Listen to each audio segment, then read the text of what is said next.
Hey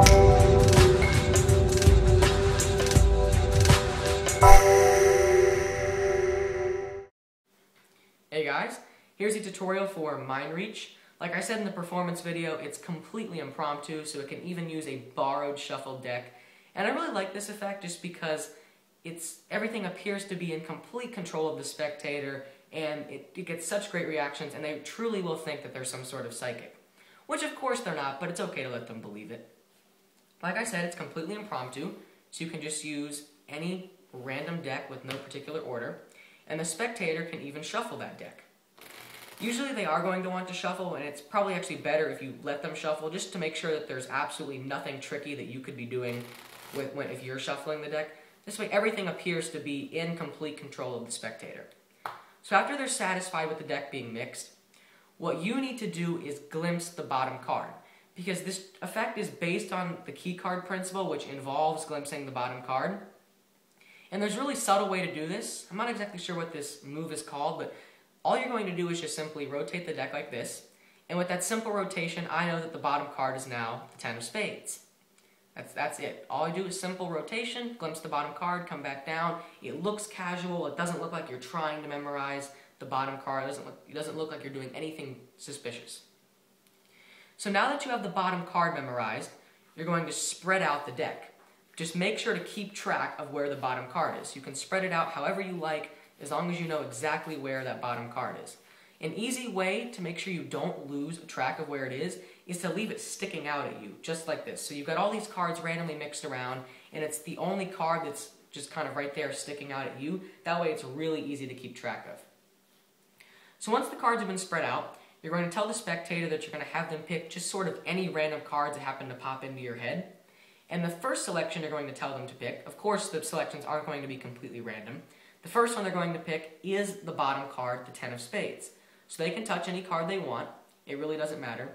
And when you're taking their selection out, what you want to do is just casually glimpse it and set it down. So I now know it's the king of clubs. The next card you're going to tell them to pick is the king of clubs. So they can go through, pick out a card. You pick it up, casually glimpse it. In this case, it's the 6 of diamonds. Set it down, and now you tell them to pick the 6 of diamonds. So you can sort of see where this is going. Always remember that the next selection that you have them pick is the previous selection that they selected. So now they go through, pick the 6 of diamonds. Let's say they want this one. Casually glimpse it. In this case, it's the 9 of diamonds. Now for the final card, the magician's going to select it. And what you're going to do is select, in this case, the 9 of diamonds, which is the value of the last card that they picked. So you go through, say you're going to pick the 9 of diamonds, and what you're going to do is pick the bottom card at the beginning of the trick, which is the 10 of spades. You want to be sort of casual about this. You know, don't go straight to the card and pick it like you knew you were going to pick it throughout the entire trick. You know, just kind of be like, yeah, I don't really know which card I'm going to pick. Just kind of slide this one out.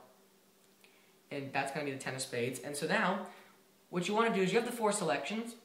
Mix them up a bit because they're not in the exact order that you had them picked, so that might look sort of suspicious. Why are they out of order? So kind of mix them up because that'll be your explanation of why they're out of order.